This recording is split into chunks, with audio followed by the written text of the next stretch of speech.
Hello, friends. We're back again. Welcome to Fightful. It is June the 5th, 2025. I am at Joel Pearl, and it's time for your TNA Impact post show. It is the night before Against All Odds, and because it starts at 10 o'clock tomorrow Eastern, I'm sorry, we won't be doing a post show. But the card looks pretty good. Cresta Starr and I are always here, as we are on Thursdays, to talk about the TV show, and we'll also cover the card, and we'll also talk a little bit about our expectations for Against All Odds, and we'll catch up a little bit. For now, Cresta's here, as she is. How you doing, Ms. Starr? Oh, hello, I am here. How are you, Joel? How's everything going on in your wrestling life? Oh, you know, wrestling's good. Had a really fun interview today with someone that you're going to get to know real soon. She's been in and out of the wrestling business for a little while, so that interview is coming, and you'll enjoy it when you see it. But it was a busy day today. You know what? And every day is busy here on Fightful. So go ahead, drop a thumbs up on this video if you haven't already, and subscribe to this channel. We've got a post show for everything. You think about it, we've got it. Just don't think about the upcoming show tomorrow night. Not tomorrow. We won't have that. But like, we'll give our thoughts, and so like technically we'll have something. It just won't be like a full-blown post show. But you want a Worlds Collide post show, we got you covered. Money in the Banks this weekend, same thing. We're gonna get you covered. Everything that's coming up. We got if AEW does a 4-hour card, guess what? We got a post show after that. We're always here, 7 days a week, nonstop. The grind never ends. Unless there's a TNA show that starts at 10 p.m. Eastern, then we decide that we're just not going to do it. But the grind ends there. The grind ends there, actually. It really does. So really what I'm trying to say is leave a thumbs up and subscribe to the channel, and you can donate a super chat, and any amount, get your question or statement read on the air, because we're here as we are every single day for every single show, except for the one that's happening tomorrow that starts at 10 p.m. Eastern. We're not doing a post show for that, but all the other ones we're here for. I promise we're here and we do it. So go ahead and do that, or you can donate a Humper Chat over at humperchats.com. And as always, Cresta will tell you how, when, and where, and why. If you head on over to humperchats.com, you can put your dollar amount and your comment in the little boxes. They're provided for you. There, myself and Joel Pearl will go ahead and read your comment. We get to keep a little bit more of the proceeds. I'm happy. Joel's happy. The Decepticons are happy. And we shoot the toaster. Humperchats.com. The toaster? It's a joke about a guy telling a joke. He's like, I laugh, my wife laughs, the toaster laughed, I shot the toaster. I have heard that joke. Okay. I did have to go back. Oh, talking toaster. It's funny. Oh, I was expecting like the aristocrats, but it's not important. It's a different joke for another time. Impact tonight. It's the go home to Against All Odds. Once again, this was show number 2 on the taping in Brampton that I attended. So I saw all this. Now I got to see it again. We're going to talk about that. What did you think overall as they build to Against All Odds tomorrow night, and just the matches that they had? How was Impact for you? There wasn't really too many low points, but there was points of meh and okay. In particular, I did like the Santino promo against Robert Stone. I think that impassion from him is what makes him very endearing. And I'm trying to think of something else. So if it doesn't come to the top of my head, what was your favorite part about the show, Joel Pearl? You know what?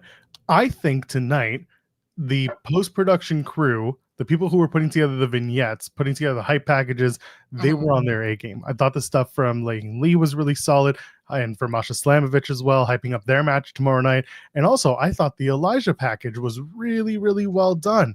He didn't do too much singing as much as he did kind of be a bard. He played a few chords and then he kind of did his little thing. No, it's true though. Like he didn't do a shticky version of himself. He just kind of spoke through his rhyme, and it wasn't bad. I liked it. We have I don't think it was bad, but we have different takes. Because I laugh at everything. But I was like, damn, Elijah, you over here doing spoken word. I was ready to snap. It was perfect. Come on. He rapped better than Trick rap. All right. The bar's in hell. That's what I'm going to say. The bar is in hell. I mean, listen, full marks to Trick when he actually records these whatever you want to call them, rap, or whatever he calls it. I don't know. When he does it, it's really good when it's recorded. When he then has to go out and perform it in front of a crowd to a tape recording, it's a little more difficult. But I thought this was good stuff. I thought all the video packages that were hyping up tomorrow night, I thought they were really well done, really well produced. I thought they looked good. They were aesthetically pleasing. So that was good. And the matches, again, the matches were good. They told stories. The main event was not really my favorite, but it was very much a TNA main event. It was all right. I agree with you on the video packages. I will say, since even before Mike Santana, I want to say since Ali got there the first time, their video package have been consistently, even Frankie Kazarian's, I'm thinking as far back as that, have been really, really well done. And I think I'd put them number one, except when WWE really cares, their video packages are beautiful, you know? But TNA, I was talking about consistently, I think their video packages, you care about everybody they're talking about. Yeah, they've got a good team there that does work hard, and I've mentioned it before. You know, for a while when they were working on shoestring budgets and just kind of doing, doing the best they could with what they had, they were producing some really good stuff. But this was a bit more than usual, which I really appreciated. So it's worth shouting out the production crew on this one. They did a really great job. They deserve a pat on the back for that. Give them a plate of French fries. Get them a fruit basket, maybe a cheese board. We don't accept. we don't, but TNA, they've got a relationship. It's fine. We can do it. Whew, if you know, guys. That fried the hell out of me. What's Phoenix? What's their thing? What's Phoenix known for, food wise? Phoenix, Arizona. Yeah. I don't know where that place. I know where that place is. I've never been there. I don't know anything about that. Let's take a look. Let's see.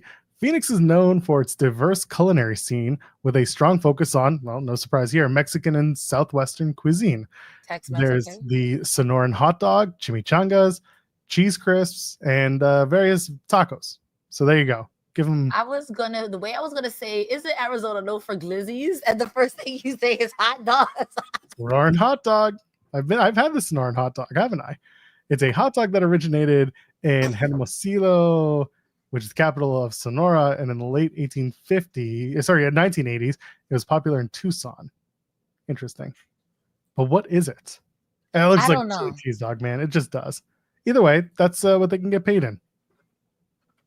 That's a roundabout way to say hot dogs in a hand.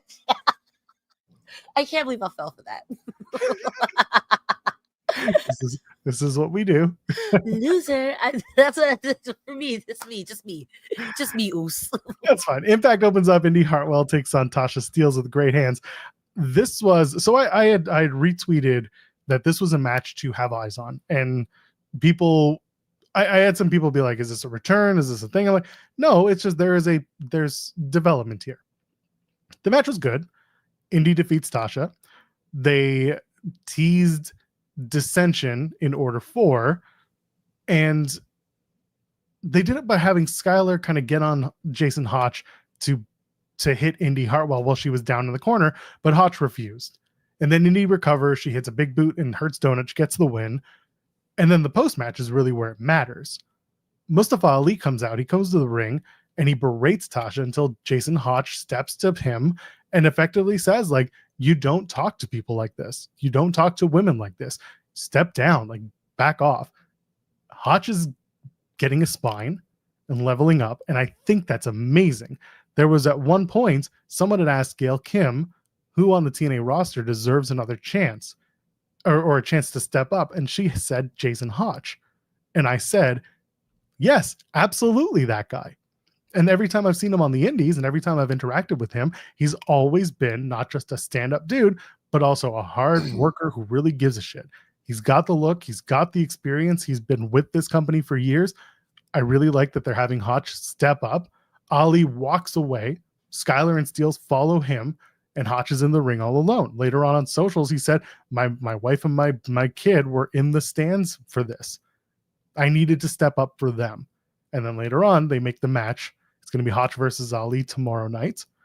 And Ali saying, these actions have consequences. I accept your apology. And Hotch has never apologized. Just kind of assumed. And I thought that was really solid. What did you think of all this stuff? The match between Indy and Tasha, I thought was okay. I think this was really about the post-match angle. And I don't blame Indy for skedaddling as soon as it was over. That being said, boy, do I hate Ali.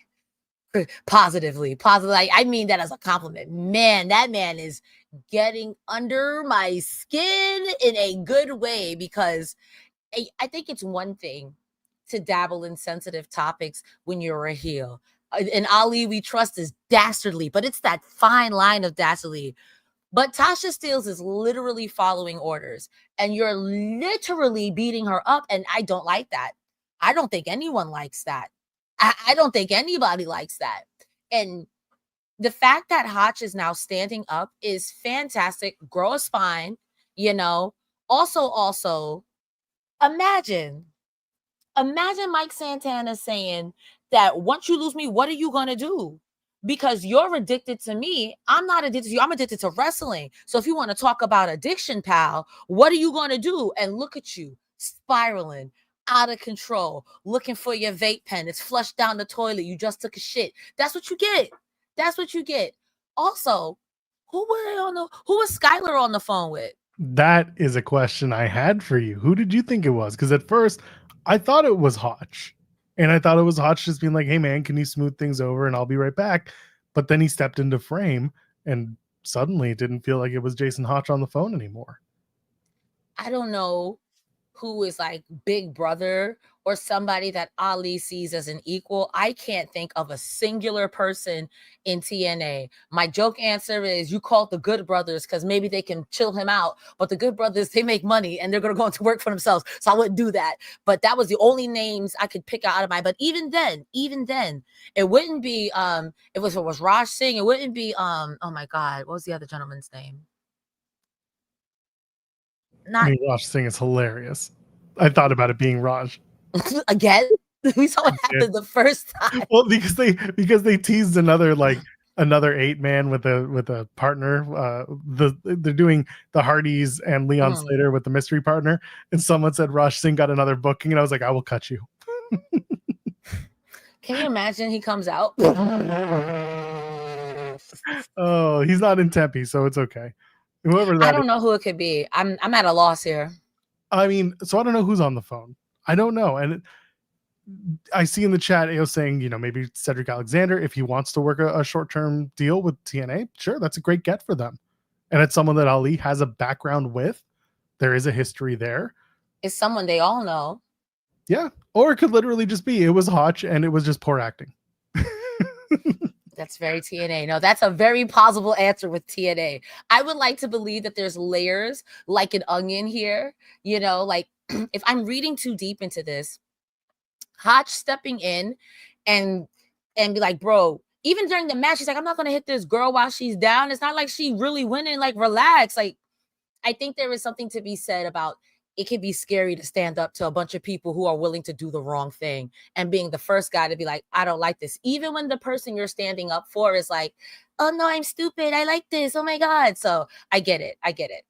And again, this was something that Ali did in his first run, which was, we talked about this quite a lot. He was taking a mirror of modern day society as his character and kind of flipping it on its head and making you look at it.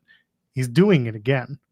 He's absolutely doing it again. If you try to look at this in what's going on in the US, for better or worse, the way that he is portraying himself, the way that his cabinet is following him, the way the infighting, the following of each other, the blind faith, there is absolutely something that, again, you can see it. And Ali is the type of person who will absolutely take modern day politics and use it as a way to kind of tell a story without directly telling you this is who I'm trying to be.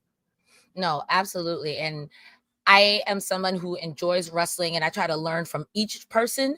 And don't kill me, y'all, but Vince Russo was taking storylines from Jerry Springer, and that was your Attitude Era. And we all love the Attitude Era. So to me, it's free. It's free. It's free. What do you mean? As an American, I laugh sometimes when I see politics. It's not funny, but if I don't laugh, I'm going to cry. So I would at least like to see it in a way that's enjoyable to me. So this is fantastic. The only way this could be more dastardly, more worser, I don't know if I mean this good or bad, but I would laugh. Get Bully Ray in here. Let's be real scumbags. Oh, why are you trying to make this? What are you trying to do? No, stop it. Go to hell. Ali and Hotch, I don't think the outcome is in doubt. I think that the onus is on Jason Hotch to deliver a great match with Ali. And, Ali's a great partner to have in the ring, to whether you're on the same side as him or if you're against him. I think that there's an opportunity here for Jason Hotch to knock it out of the park with Ali. If Ali's plan is to elevate other members of the roster with his position and with his work, then I think Jason Hotch is the right guy to do that with. And there is an opportunity here. If it's Ali beating the crap out of Hotch, hey, if he sells the beatdown and maybe gets a little hope in there, then I think that people will respect Hotch a little bit more. And that's kind of what you're trying to do, because up until this moment, Jason Hotch hasn't been seen than more.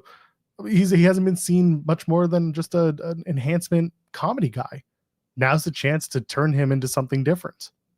This is the most serious he's been. And I think there are a few people who are just wrestlers who see wrestling in a different light, and Ali is one of them. Ali, Speedball, I'll even go ahead and say AJ Styles. Like, these guys are going to give you a good match. Even if you can't wrestle like Kenny Omega and you wrestle that doll, you're going to get a good match out of these guys. So I'm excited for Hotch. I'm excited for Ali, because I feel like this still somehow comes back to Santana. I think this is just me putting on my little, where's my tinfoil crown, which I threw away 20 years ago. Like, you lose everything, and then Ali hits rock bottom and comes to you, Santana, and says, because of you, I lost Order 4. Because of you, I'm out of the title scene. Because of you, these people don't trust me. Doesn't matter that you were over here yelling at Tasha Steelz, beating up people, yelling at Jason Hotch, because he's going to turn on you, Skylar. You next. So, I mean, they didn't learn from last time, so who am I? Yeah, they're not going to learn. It's fine. Let's move on. X Division titles on the line. Moose defends against Eric Young. JDC's with Moose. Northern Armory are with Eric Young. This was a good one. This is a solid match between these two. I'm not going to sit here and tell you it was perfect, but there were certain moments that got the crowd going.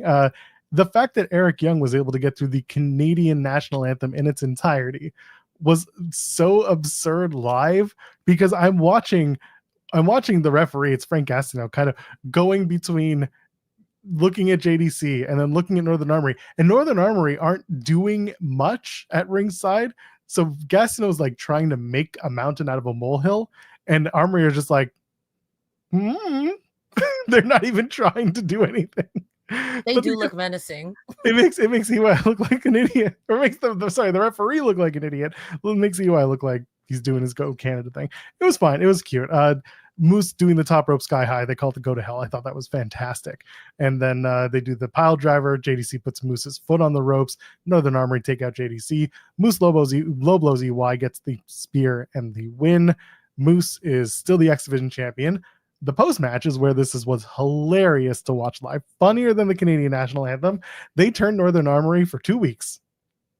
Brought them out at Under Siege, made them into baby faces because they're Canadian. I think you could have kept them as heels and people would have still booed the hell out of them. But instead they spent 2 weeks making them good guys, and then they beat up a random fan at ringside. Don't know who that was. I kept going back to see if it was someone I recognized. I couldn't place it. Don't know who it was. Someone who planted in at the side of the ring. It was fine. But watching it live was just hilarious. Because like, they just take a fan? All right. Well, that was fast. What do you think of EY and Moose? This is one of the times where I was just sports. I did like Moose's leggings. They were really yellow. Also, I'm sorry. What are they supposed to be? Tights? Hey, tights. The same thing. Tights have feet, so those were leggings. All right, that's fair. You are factual in that statement. Take that, wrestling world. But I did think it was sports entertainment while Eric Young had this man's foot on this man's yam bags and saying "Oh Canada." I didn't know "Oh Canada" had a second verse. So it's a full ass song. It's a 90-second banger. Fantastic. That was fantastic. Also, what did that fan even do allegedly to Eric Young? I'm like, clearly that's a plant, or else Tom Hannafin is right. That's thousands of dollars in a lawsuit. But what, this fan didn't even do anything. Everyone was like booing, and Eric Young just attacked this man. And I know what happened. He's a ghost, and the ghost got angry, turned himself into a vengeful spirit. Somebody touched one of his Horcruxes. He's now going to haunt TNA. That is accurate. Yes, it is. When it happened live, I wasn't sitting close enough to know who that fan was. I was like, and then I went back tonight and I looked at the footage and I was like, who is that older gentleman? Is it Darren McCarty coming back to TNA? No, because then they would have made a big deal out of it. It was just some older gentleman who was part of the ring crew or part of the tryouts. I don't know. He was there. I'm sure I can ask and find out, but in the moment I was like, the hell is that guy? Hey, I got paid $50 to be here. Put him in ringside, tell him to get beat up. It's all right. It's fine. But yeah, Northern Armory are heels again. I thought that was just very funny that they just went right back to like, we're going back to States. We'll go back to how things were going. None of this bizarro world Canadian crap. Danny Luna says Spitfire is done, but she isn't. She's going to become a knockout that people remember. I wouldn't be surprised if Danny Luna turns heel very soon. She made it kind of sound like she's going to, Hurt is going to be fuel. She says that she's going to be someone that people remember. And I'm like, how do you become more memorable? You do something people don't expect. And that's something that I don't think many people would expect. And a Danny Luna heel run wouldn't be too bad in a knockouts division that has a bit of a lacking of like credible heels right now. I will take Danny Luna being a heel because I'm trying to think, who would you heel it up on? Personally biased, beat up the Elegance girls. But also, move. It is. The Elegance is just split up Spitfire. That's true. That's true. But I'm like, you could be a real-time heel and attack Masha Slamovich, and I don't like that. But also, a match between these ladies, yeah. I don't want them to beef because I feel like whenever there's a beef with Masha, there's always gonna be a sneaky Tessa Blanchard. Get away from the title scene. But at the same time, women's wrongs. Let's go. Looking forward to whatever Danny does next. Glad to see that they put a spotlight on her. Joe Hendry has his little sit down, I'm a big loser salvo. All right. Listen, we'll talk about Tuesday. That was a great moment. He suffered a defeat to someone who doesn't work for TNA. Calls himself a team captain who let everyone down. Says he supports Elijah at Against All Odds. And I'm like, oh, he supports, does he? Are we looking at heel Hendry? Are we looking at a potential heel turn for Joe Hendry instead of Elijah? Maybe not. Maybe Hendry makes a mistake trying to help Elijah, and that costs him the match tomorrow night. We'll see. I think AJ Francis interferes again because first of all, I don't like the Joe Hendry slander from you and other people. Okay, it happens. Also, Joe Hendry literally, that was the same promo Rich Swann cut. I'm so sorry when he lost to Kenny Omega. I am so sorry. That's the same damn promo. That is the same. You're right. That's amazing. You're absolutely correct. I've been watching enough wrestling to know a stuff. Like, this is the same damn promo. But I digress. Okay? I don't like what they're doing to my boy Joe Hendry, but if it's character development, it's character development. But I think I said this 2 weeks ago, and I'm gonna say it again. It looks like he's destined to fight Frankie Kazarian to the end of time. Because who walks in there? One Franklin Kazarian. We told you last week that this match was happening. Frankie Kazarian interrupts, says Hendry could go home as a kid and watch TNA, and he would watch Frankie Kazarian because Frankie's been there since the beginning. He says, I'm a better wrestler, a better champion, and I'm a better man than you. I'll embarrass you Against All Odds. And I'm like, that very well could happen.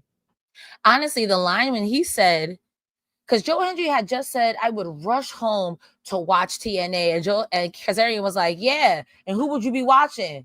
Me. Yeah. I'm like, damn, that's cold, but he's not wrong. Frankie Kazarian has literally been in TNA since the six-sided ring, pal.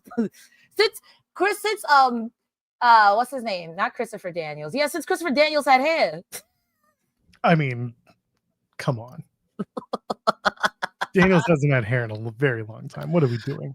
Okay, but that's how long Frankie Kazarian has been there. Stop it. Stop it. You stop it. Stop it. Also, that company didn't have a six-sided ring to start. In the beginning, there was a six-sided ring in Dixie Carter. They got there, but they didn't start there. Okay, give them a break. Okay. You give Joe Hendry a break. I just love that Kazarian was the loudest asshole of all, so he gets the match against Joe Hendry when literally everyone else who was on the baddie side of the TNA locker room was like, "Yeah, you suck, Hendry. You screwed everything. You made it worse." And Hendry's like, "Eeny, meeny, miny, mo, catch a tiger by the toe. If he hollers, let him go. Just give me Kazarian. He's a piece of shit." And that's how we got to Kazarian and Hendry. No, for real. Honestly, if I'm already salty that I lost to somebody who doesn't go here, the guy who was annoying me the entire time that I was champion, and now who's annoying me still, I'm getting my pound of flesh. I hope Kazarian wins. Heather and Elegance defeat Harley, Hudson, and Myla Grace.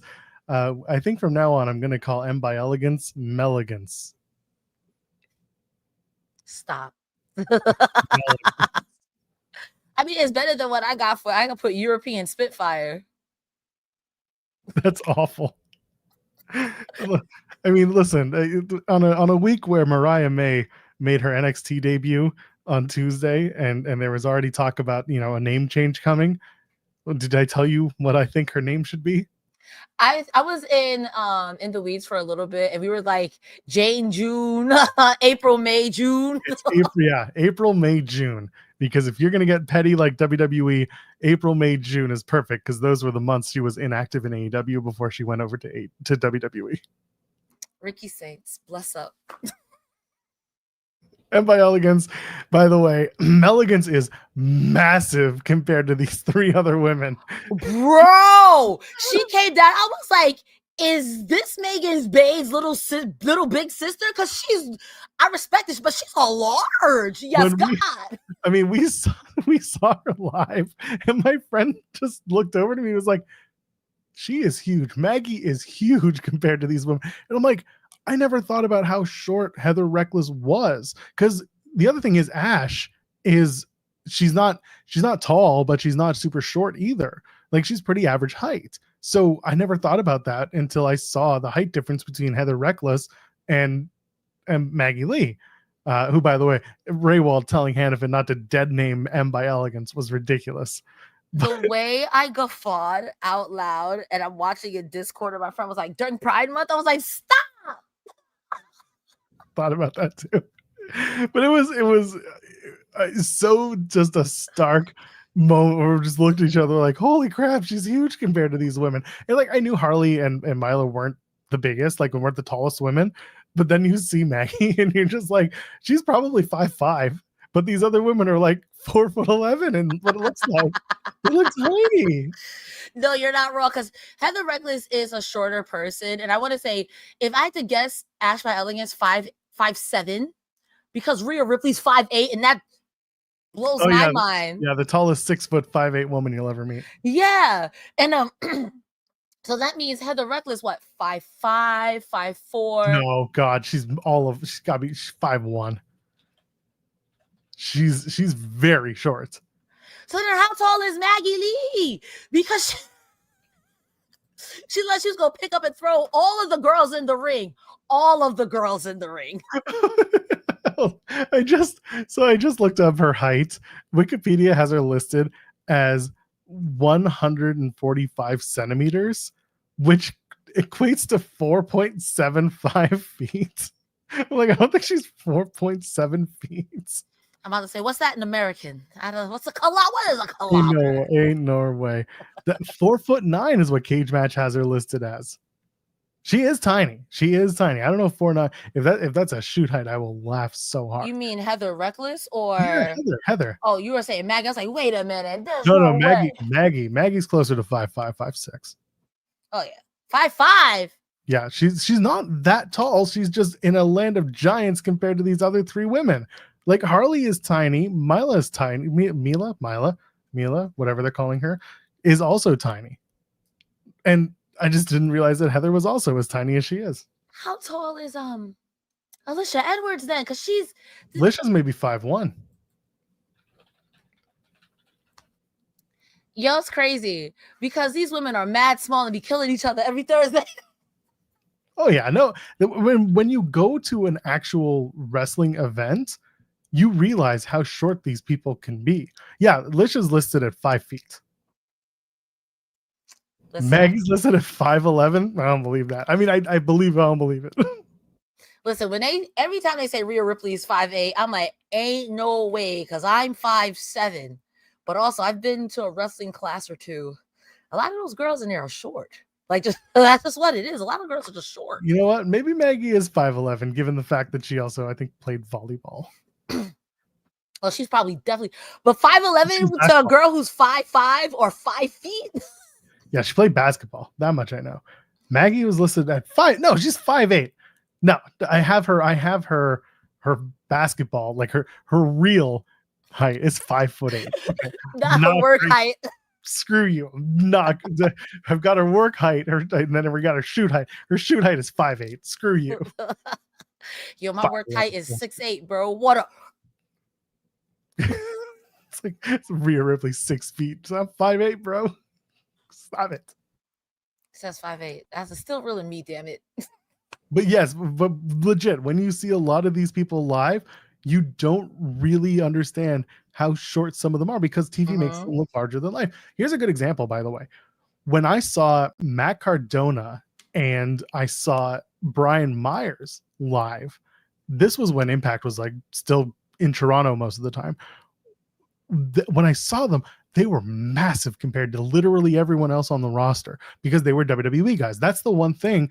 Billy Gunn's another good example of this. Yeah. Billy he was always 6'6" and big, but he was in the land of the giants in WWF in 99. So he didn't ever look quite as big as he really was. So you see a lot of these people live and you see them with like regular sized people. You realize just how massive at the time WWE was in terms of like the people were massive, and now they come down to a place, or they come to a place like TNA, and suddenly they're around normal sized people, and you're like, holy shit, you guys are huge. And that's just what you do when you see them live. You're like, whoa, they really are big. No, you're not lying. I think of in particular that one time I went to WrestleCon when it was here in New York City, and I met Desmond Xavier, who's now I think Wes Lee in NXT. Yeah, that's Des. Yeah. He is a short man, but I wasn't expecting that. From the few things I've seen online, to me, the shortest person out of that group is Trey Miguel. He's probably 9'9". I don't know. Trey's about my height, and I was about 6 feet. Trey's tall and lanky. He's no, he's not lanky, but like Trey's taller and just he's not wide. He's not like Ace Austin is wide. You know, but I'm not even thinking about like compared to Wentz, because Wentz looks way taller than Trey. So if Trey is tall, how tall is Wentz? Not too much taller. I'm thinking about my last interaction with them, and Wentz was tall, but Trey was about my height, maybe a little, about my height. At the end of the day, I'm small. That's what I'm realizing. Rich Swann is not that tall either. Like I'm tall. That's the weirdest thing when I go to junkets and I go to interview wrestlers in person. Is that sometimes I feel weird because I am taller than them, and I'm not like I'm 6 feet. Like I'm not gargantuan. I'm not huge. Like I'm just bigger than a lot of these guys. Like there's an interview of me with Speedball that we've done, a couple of them, and I'm taller than Speedball, and I'm just like, well, that was unexpected, but here we are.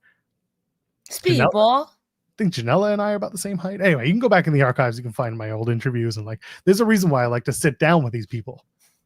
I respect it. No, because I thought Sean Ross Sapp was shorter, but that's a tall man too. Yeah, Sean is tall. Sean's taller than me by a couple of inches. Like he's, people are like, he towers over everyone. I'm like, he's pretty tall. He's taller than most people in wrestling media. I tell you that much.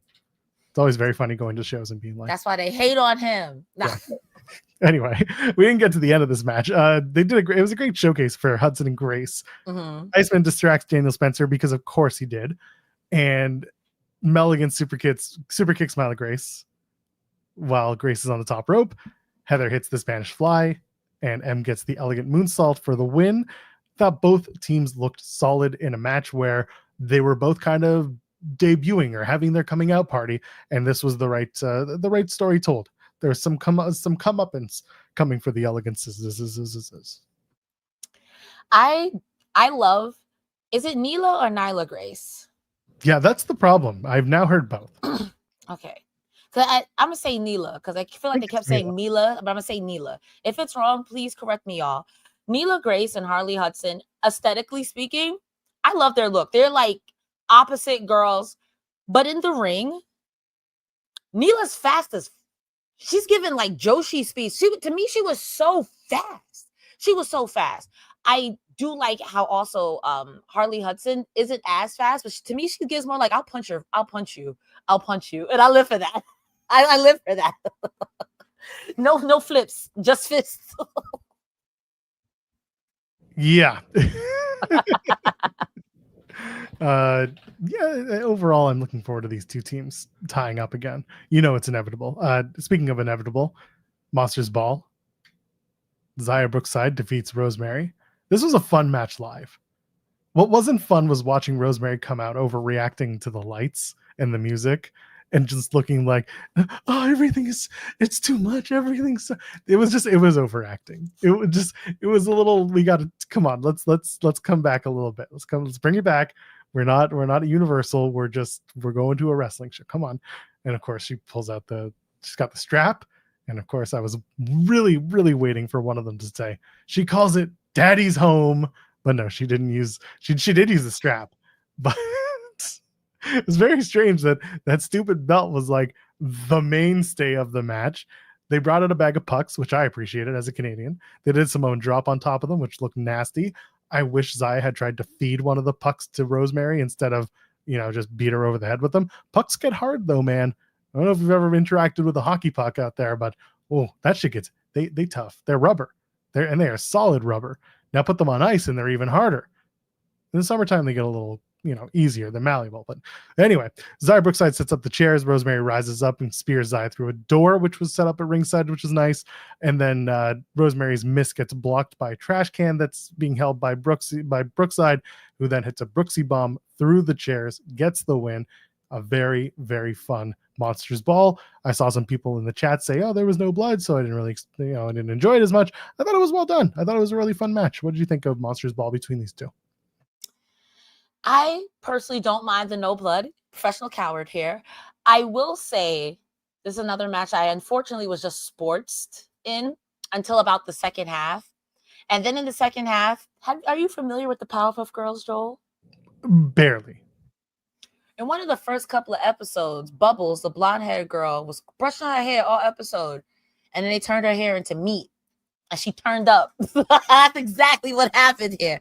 Xia came out with that belt. I was like, no, girl, please. Xia, darling. And then she turned up, and it was a nice turn up, but also, I personally feel this is just me. This is just me, Cresta Starr, the person myself. I've seen Rosemary pretty much come out of the fire lake of reincarnation. That was nothing. And I get it. She's trying to draw it out of Xia. But I feel like Monster Ball was too soon and there was a better way to draw it out of her. We could have did that without having it be a Monsters Ball, because I feel like when you say Monsters Ball, there's a certain expectation of it to be a certain way. And this was a hardcore match with extra steps. And I think we could have did that. I think that's what we should have done instead, and then have it culminate at a hardcore match where they can both go full force. Because on my end, again, just me, it definitely felt like Rosemary was holding back, and we had the girl, when you tell your 5-year-old you can't have no chocolate, and they're like, it's like, all right, little Timmy, you're gonna beat me up? Okay, all right. That's how I felt personally. Just me. It was a good match, but I could understand the expectation. Yeah, and again, they had to blow this off. This was the way to kind of do it. And also they had to move forward with the Xia Brookside is finding her inner baddie. And this is the way that they had to do it with Rosemary. I don't hate it. I don't hate it. I just wish that I feel like sometimes TNA will stay on storylines that should move forward, or they don't move forward fast enough. I worded that wrong. TLDR, I think this could have been dragged out a little bit more, and it could have culminated at a Monsters Ball, and not tonight. This could have been something else. We could have got here without this and had this at a later time to really be a banger. Still give her the win, the same result, but I don't think it should have been a Monsters Ball. Just my 2 cents. It did feel like they maybe rushed it a little bit, especially because she had just we talked about this last week. It was like she just found her edge, and then it was like, we're gonna go to Monsters Ball, and we were like, huh? Well, all That's right. so fast. We skipped Halloween. Yeah, we just kind of went for it. But again, I don't know what their plan is for Zaya. I know that a big 2025 was on the horizon. We're halfway through the year. It's like, how much more stock can we put into the Zaya Brookside finding herself train? That you don't necessarily have all the time in the world to tell the Rosemary chapter of this story, when maybe the idea here is that, okay, she found her edge and then she beat the demon and now she's ready to go full bore into war. And then I say that and she's on the countdown against like the Elegances. So, but even then, like, I think about, where does she pivot then? If you beat Rosemary, who's your challenger? It's fair. I'm sorry, the Doghouse division right now is kind of in shambles. Cue the rattling bones. You got to hope that maybe she gets an opportunity to work with some of the NXT talent. True. That could definitely work. Or eventually her and Indy Hartwell. Like, I used to be new. Heck you, pal. Yeah, you can absolutely do something with Indy and Zaya. Again, this is kind of the issue with having a fluid roster of knockouts. You do have a lot of people coming in. You have the NXT integration. So you're trying to kind of figure out where the pieces fit and where people plug in and where it can all work out. Zaya hasn't really been factored into anything on the NXT side of things. She has experience working the WWE style because she did come from NXT UK. So she's been down that path. Mhm. So it's possible that she doesn't actually interact with NXT and she just continues doing the TNA stuff, and she finds herself in a match against Masha Slamovich. And part of this whole finding her edge is that she can eventually become a credible challenger for Masha, because Masha keeps talking about wanting serious, qualified competition. And if Zaya gets enough wins under her belt, she can then say, look at me. Does she win? That's another story. But if she can put up a fight and look credible, then you're building another star. I'm not even going to say what I was going to say. Please continue. I don't want to put that into the universe. I'd love to hear it because it sounds awful. It is awful. Okay, heck it. This is awful time with Cresta Starr. Tessa takes it from Masha, but then you've got a built-in baby face with Zaya. Give her the Cody treatment. But you have to have that edge to beat Tessa. Okay, personal feelings about Tessa aside, she's a fantastic wrestler. And that's the problem. She's a fantastic wrestler. So if Zaya is going to be that person, you would have to have that edge, that demon edge that nobody else is going to be able to bring out of you. Because Tessa don't care if you good guy, bad guy, five guys, French fries. It's Tessa and five. I don't care. That's Tessa. And again, she's day to day. She'll probably show up tomorrow night at the show in Tempe and help what's his face win. What's his name? Stone. Robert Stone. It's fine. The Tessa, it is what it is. Again, great wrestler, has a lot of other issues that need to be handled and discussed, but we're not talking about it because she's on the show. If you have something like her winning the Knockouts title, fine. It's just you're doing the same thing with Trick. You know, where you're building Trick as like this guy that is or even Robert Stone actually talking about the whole authority angle. It's the same idea. Everyone wants him to get out of TNA. He's getting good heat out of it. So if you do it again with Tessa, I don't know if it's going to work the same way. I don't think the fans are really coming across being like, okay, we're fine with Tessa now. No, not at all. If anything, it's to go away heat. And if she won the title, I don't know if it would do the thing that maybe TNA would hope it would do in this case. I guess I'm so jaded by wrestling. I feel like, and TNA is also guilty of this as well. It doesn't matter what I think. It doesn't matter what the fans think. If you guys have decided that this person is the person, you're going to force this person on us, down our throats, and there's nothing we can do about it because this person is the person that you guys decided is the person. And unless the fans are literally Becky, and even then, you're going to fight tooth and nail to not make it. So, if there's anything I learned about wrestling, once they decided that's the guy, you're a wrestling fan. You are stupid. You don't know what you want. You want this. You don't want that. You want this. Can confirm wrestling fans are the worst. Honestly, truly, that's why I don't watch wrestling. Wrestling fans are awful. Oh, the worst. Anyway, check out In the Weeds every Monday through Friday at 10 a.m. Eastern. We're not even wrestling fans. We're just people who work in wrestling. That's all we are. Listen, I've been told that I don't watch the show. I just talk about it. And they got me because I don't watch wrestling. It's true. We just kind of throw darts at the board and hope something sticks. Anyway, the Treehouse. They talk about brothers. They get high.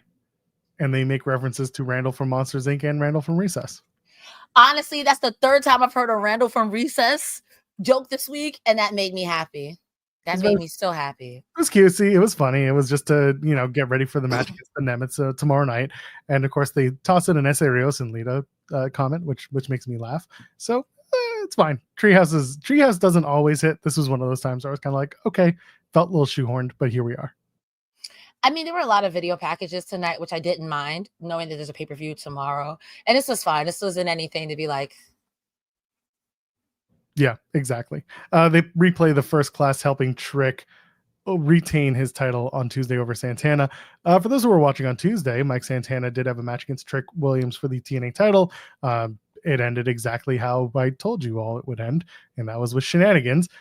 Santana's got beef with AJ, and they're going to eventually have that match. It's not going to happen at Against All Odds because AJ is having him on the Penthouse instead. So I'm guessing it'll happen at the tapings the next night, or they'll do a TV match. I don't know. Regardless, there's that. They had Elijah in the stands for the match. You definitely knew he was going to be involved somehow in the finish, and he was, because they broke his guitar. And then what was the other one? Oh, Trick was the one who broke Elijah's guitar. So there was that. And also you knew that Hendry was going to have a match with Frankie Kazarian. So you just kind of knew that the shtick was going to be where it was. And Santana didn't win, but I think he's still poised to go to Slammiversary. Yeah, absolutely. But also, AJ Francis, you will pay for your crimes. Right when I was finally beginning to like you, go ahead and do this. Go back to calling him Flop Dollar. Get him out of here.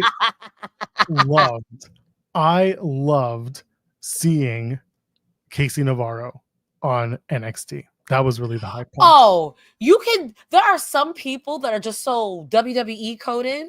I feel that way about the Rascals and the Casey Navarro. Oh, that man is WWE coded. Will they use him right? I don't know, but he would put on some bangers there. Absolutely. Absolutely. Casey had a tryout at WWE a few years ago before Vince McMahon basically forced his way back into the company, and then there was a hiring freeze. This was also famously the same one that stopped Naomi from showing up, and it stopped Jay White from potentially getting a deal with WWE.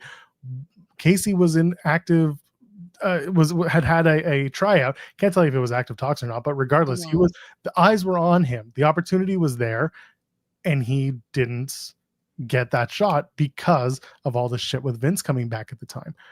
To see him get this opportunity, not only flourish out of what had happened and find his way through the indies and also through to TNA, where he's been doing incredible work, to get him that opportunity to work, to get something in NXT, to show up in NXT, to have something in NXT. And if he's going to now second Trick Williams along with AJ Francis, then you are in the right spot. And I'm really happy to see Casey get that. My only one fear for Casey Navarro, one fear. Unfortunately for him, he's naturally funny.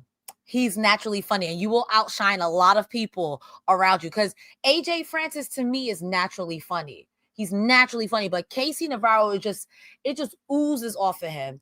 And I would hate for someone like him, who is beyond talented in the ring, to get into a comedy act and that's all he ends up being, is a comedy. Because yes, you can do comedy, absolutely. But that boy don't got no feet. They don't touch the ground. Him and Gravity could do a mess. That boy is smooth. So that's the only my one fear. But besides that, even then, I'm sports entertained. Folks, get in your super chats, get in your humper chats. We are moving right along. We talked about Elijah and the song and everything. Again, very well shot segment. If you go out of your way to watch it, it is worth it. The Santino Marella promo. I saw it live, and I thought this is the best Santino promo I've seen in a long time, because he ditched a lot of the shtick. He brought in some of it. He called him Rob Stoner and had a couple of his Santinoisms, but he stuck to being serious. So for those who don't know, it's Santino versus Robert Stone tomorrow night. If Robert Stone wins, he's the new director of authority. If Santino wins, Robert Stone is gone. Santino is the director of authority. That's it. He gives a passionate promo about what wrestling is given to him and given to his family. And he says, like, I'm stepping down as director of authority, blah, blah, blah. And then out comes Stone with Victoria Crawford. And they effectively just call Santino a loser. So he won't be allowed in TNA when I win. And then said it'll be the Sheriff Stone show. And this just was one of Santino's best promos because he says, you know, the only way you're going to win is over my dead body. This, again, showed a level of seriousness that we haven't seen out of Santino. And it shows that he is capable of doing it when he needs to and when he needs to walk away from being the comedy character. Now, absence makes the heart grow fonder. And I know people hate Robert Stone. I would not hate Robert Stone stealing the victory and effectively writing off Santino for a few months to when someone finally vanquishes Robert Stone and brings back Santino. And that could be someone, I don't know if it should be Ariana Grace, but because of the connection, the obvious one, it could be that. Grace lost the fall to Stone and she could get it back and effectively put Santino back in action. And realistically speaking, WWE is not going to put on an intergender match. TNA would. I agree with you 100% on Santino playing this very straight man like, and I love this because I'm like, damn, like it's one of those things that I feel like older wrestlers can do. Not every older wrestler, but some of them, Santino's included, where you're like, damn, okay, maybe he does need one more run. Yo, come back. I see why they had you where you were before. Come on back.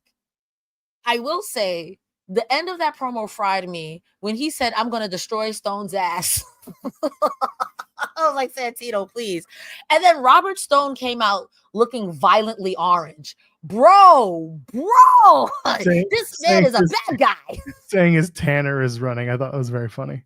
Yeah, there's no way. Like, that man, he looked like a shadow. He was so orange. Like, not even orange, like leather. That was some heel stuff.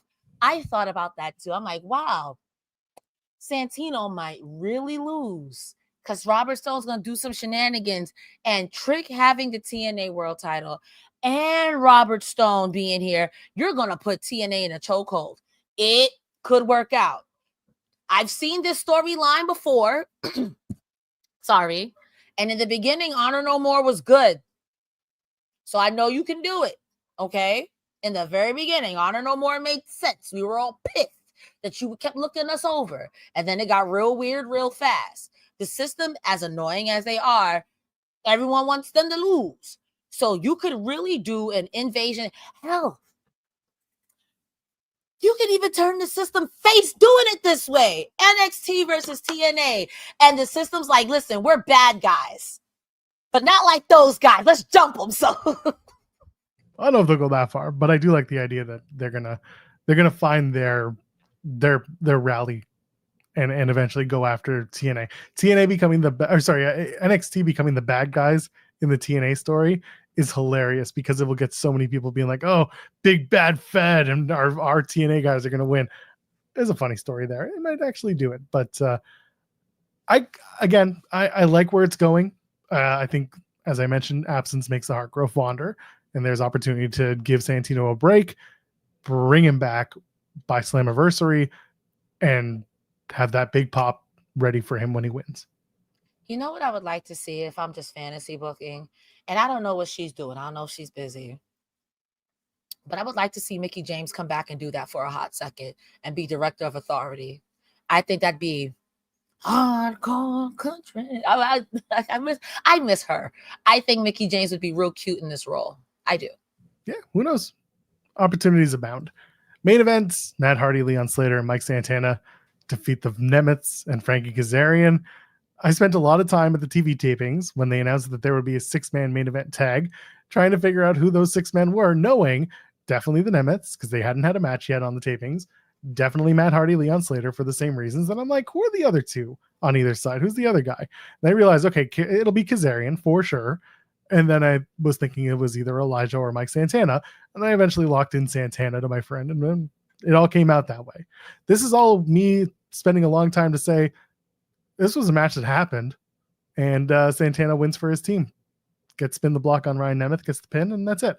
What you didn't see is then afterwards, Matt Hardy and Mike Santana did the rah-rah speeches saying thank you very much for a great night and a great weekend, and sent the crowd home happy. That's all this was. That's what the 6-man was. They do this every time that they do a taping the night after a show. They do a main event, like 6-man super match where the baby faces win and everyone goes home happy. Okay. What'd you think, if anything, about this match? I was also sports during this match. My one note is that Leon Slater did that standing blue thunderbomb on Nick Nemeth. That's another boy who's a star. Leon Slater is so talented, he makes me sick. Another person who's a star, and I'm not to be the person like, oh, this person fumbled, but oh, I know you're upset. Oh, Mike Santana, man. That's a single star right there. And in my hardest of hearts, maybe not next year, maybe not the year after that, but within the next 3 years, he's going to main event at WrestleMania, or at least going to be there at WrestleMania. Mike Santana, boy, even from the clips I saw of him on NXT, I was like, Santana versus Obafemi, yes. Santana versus Damian Priest, the Bronx would explode, yes. The Santana versus Grande Americano, because I've had it with you, yes. Man, you could have had LAX and the Lucha Bros unite Delgado. I can't even say their names. Delgado, they're Phantasmo. You could have had them and LWO to beat up the Seth Riders. Man, and I say that to say I too don't have a lot of notes about this match. Yeah, it was a match that happened, and Santana's great. That's what it comes down to. Yeah. Santana and Slater really stepped up and showed out that match. And yes, Chad, I did see that the Pacers beat the Thunder by 1 point. Tyrese Halliburton just had a hell of a game-winning shot in the last second of the match. Indiana is living the cursed dream for us, because I remember Reggie Miller, the Nick Killer, and that's when I stopped watching I stopped watching basketball. And this man Halliburton, every time I hear anything about him, he's murdering another team. So Jeremy, who is my co-host over on In the Weeds, is a big OKC fan. So as a Thunder fan, and he's a big Thunder fan, we'll see if he wants to come to work tomorrow. He said he might show up. Text him. You should do a wellness check on him. No. He's got a family. He'll be fine. Let everyone else check on him. He knows I think about him when he'll be fine. It's sports. I'm sorry, y'all. It's sports. It doesn't affect me the same way that it affects him, but he'll either be in the weeds or he won't tomorrow. That's just the way it is. Either it's going to be me and SP3, or it's going to be me, Jeremy, and then SP3 comes around when Jeremy has a moment and decides to go. Against All Odds is tomorrow night. No, we're not doing a post show because the show starts at 10 p.m. Eastern, and nope, just not happening. Just not happening. But we'll run down the card. How about that? Let's do it. The countdown has the Elegance brand, all three of them taking on Zaya Brookside, Mila Grace, and Harley Hudson. Who's going to win this match? I say Elegance shenanigans, and Elegance is win. I think that Mila Grace and Mila and Harley, I think will get the win. And Zaya will be there as well. But I think that they'll pin the tag champion, and that'll facilitate a tag team title match down the line. Okay, I see that. Okay, work. Yeah, because they are the new Franken team. Yeah. This is about time for the cycle. They showed you during the Spitfire match. They were like, here's Mila Grace and Harley Hudson. I'm like, oh, here's the team that's going to replace Spitfire. That's great. Nah, you're right. It was so hokey. Mustafa Ali versus Jason Hotch. This feels like an Ali win, but it also feels like an opportunity for Hotch to stand out and show up. Yeah, Ali's going to try to demoralize him, and you just got to fight. Cut his hair if you have to. TNA International Championship, Steve Macklin and Mance Warner. We didn't talk about the segment earlier, but it is Mance Warner just basically saying, I'm going to win. But it was good stuff. This is, again, a very good opportunity, a character match for Macklin with a character wrestler like Mance Warner. I hope that this is not a one and done between them, but overall, I'm expecting a lot of fun out of these two. What do you think? I want this to be a one and done between them because I know it's going to be blood. It might You not know, be. It might not be because again, the edict is like use it sparingly, and this isn't this is really Mance calling for Warner. Macklin, I it. could be like, all right. Macklin, like, all right, I don't got to, I don't got to. But Mance, Macklin's more likely because he just hard ways. he just does. why would you say I could think about is Dax Harbour going, yeah, that's my kind of guy. I think Macklin wins here. Macklin right now is the pride and soul of TNA since our title got absconded by that trick feller. Yeah, it'll be Macklin, but I'm looking forward to a really, really solid match between these two. Penthouse, First Class, Santana. Do they turn this into a match or do they just have a beatdown of somebody? I think they just had a beat down, but I don't know. I don't know. Yeah, it just kind of exists on its own little plane. But I don't know. Again, there's a story here between Santana and AJ Francis. He's ducking him. He's ducking Santana. They need to have that AJ match Francis is about to get beat up real bad. eventually. Oh, real bad. It's coming. TNA World Tag Team titles, the Nemeths versus the Rascals. I would be surprised if the Nemeths lose here. I think we're going back to doing the return, the Hardys and Nemeths. I thought this was going to be the ladder match that everyone was talking about, but they might save that for Slammiversary after all. Yeah, I don't mind it. Make it a 3-way between the Hardys. I almost said Spitfire. Jesus. Hardys, the Rascals. Yeah. Let's go. I'm in. Teaming up one more time. And the Nemeth, I wouldn't mind that at Slammiversary. It's already looking from the outside like it's going to be a stacked card. Let's add a little extra cheese on top. You know what I mean? I think you can get a couple of NXT tag teams and have them play and make it a 4-way. Do the Nemeths, the Hardys, and then two NXT. What about Wesley's group? It's not called Downstate or Dark State or no, High Rise. That's what they're called. Dark State is a different group. That's the 4 guys that wear the masks. Well, I also don't watch NXT, so well, yeah, you could do Wesley's group. I'm sure there's other tag teams. What about those no quarter catch fellows? Well, one of them just left the crew this past There's Tuesday. like 3 of them. There's usually 2 of them. I think it's more likely you're going to see someone like OTM and maybe if they do Hank and Tank, then you can put both tag titles up. I don't know. There again, I think you'll find 2 other tag teams in NXT that fit this ladder match motif, and you could do a 4-way for the tag titles. I like that name, Hank and Tank. Easy. No, you're one of them. Santino Marella goes up against Robert Stone for the Director of Authority position. I feel like Santino loses this one to Robert Stone via shenanigans. Oh, I absolutely see it. Victoria Crawford is eager to cheat. I hate that for me. My heart doesn't want that, but I think storytelling wise, that makes a lot more sense. Yeah, exactly. And let him run roughshod, make life hell. This is basically the Ali story for Santana that we pitched, but now they're doing it with Stone instead, and it's much worse.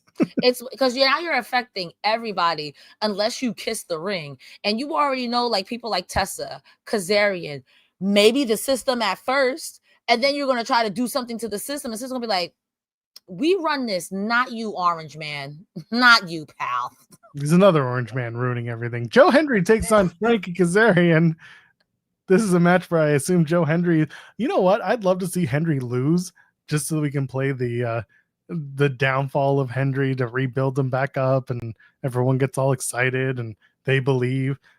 But I feel like Hendry's just going to beat Frankie Kazarian. I feel like Frankie Kazarian does win here, unless there's some shenanigans. But even then, it doesn't make sense to do shenanigans for Joe Hendry here because he doesn't have the belt. I would like to see Joe Hendry become a heel. I would like to see him because I enjoyed the songs, but he was doing the songs before as Now I want to see with malicious intent. Those songs. I want malicious intent. I live chaos. Masha Slamovich takes on Laying Lee for the Knockouts title. This feels like Masha will win, but it's a standout showcase match for Laying Lee, who we've talked about, eventually getting that opportunity, and this is clearly that opportunity. No, absolutely, especially after the video package. Girl, these are going to be 2 meaty women doing women's wrongs, and I support women's wrestling. And Laying Lee also had a credible kickboxing match recently where she won. It was her was it MMA or a kickboxing debut? Regardless, she knows how to beat the shit out of someone, and I'm expecting that. people get mad when I say that the Knockouts division in TNA has consistently been the best women's division North American. Listen, I don't care. Argue with your mama, okay? I forgot that Xia Li also, when she was Xia Li, knocked out two different women accidentally when she was on the roster. I think I one live for that. I feel like one was Raquel Rodriguez, and I forget who the other one was, but I'm pretty sure she like legitimately knocked out two women.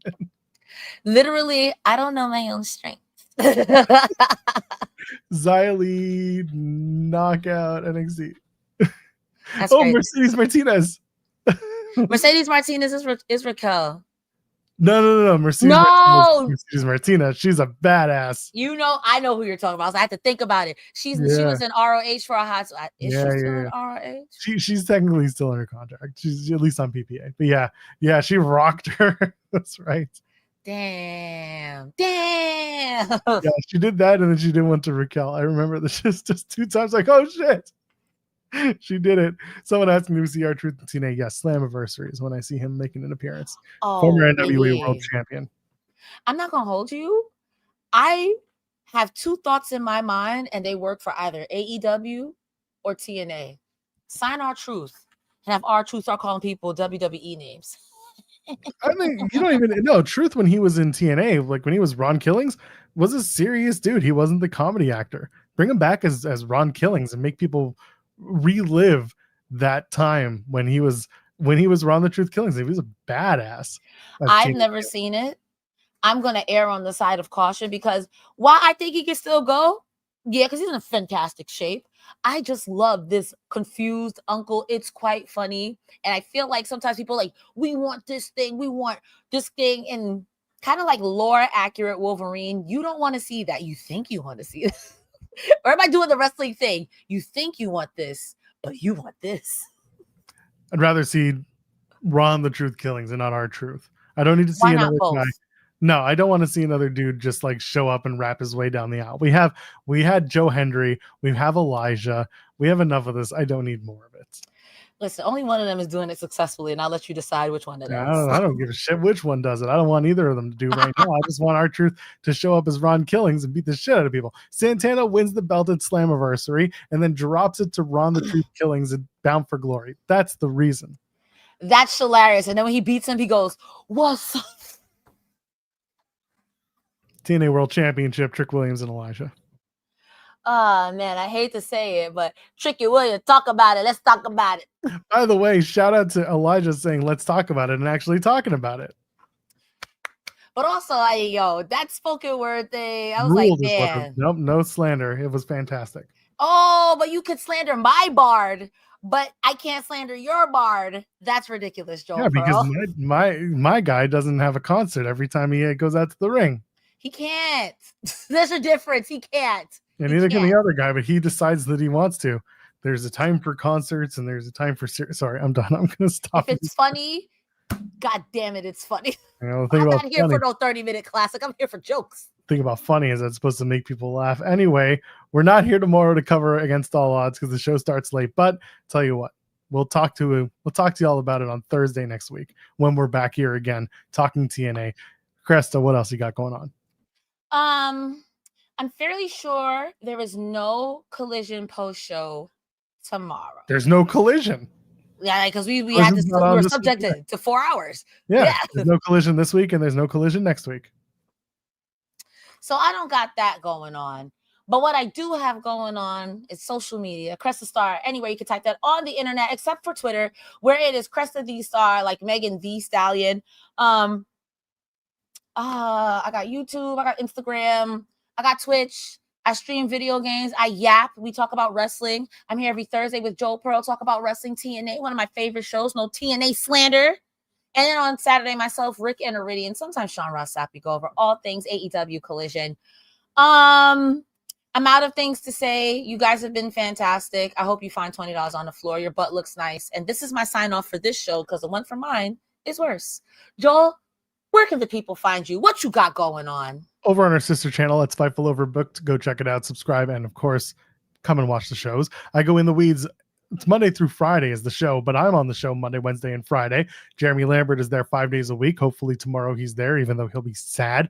SB3 is also there as well, Tuesdays and Thursdays. And of course, when I decide I want to take a day off, he will graciously appear, kind of like Joe Hendry, but SB3 is better. Anyway, the point I'm trying to make here is you can come and you can join us and come watch the show 10 a.m. Eastern till about noon, sometimes 12:30. I don't know what tomorrow's going to be. We got a lot to talk about, I guess, with Money in the Bank being this weekend and Worlds Collide. We get to talk about Pat McAfee's favorite wrestler, Mr. Iguana, because I know that Pat McAfee is a huge AAA fan, according to himself, even though he's never talked about AAA. It's just whatever. Anyway, we're here every Thursday night talking about TNA. That's what we do. And we'll talk about Against All Odds next Thursday when it's already going to be over 2 weeks old. So for Cresta Starr, you know who I am. You know who she is. Ladies, gentlemen, friend, be on the button. I messed it up. Curry, rewind that. Let's go again. You know who she is. You know who I am. Ladies, gentlemen, friends, beyond the binary. We'll see you in the next one. Cheers.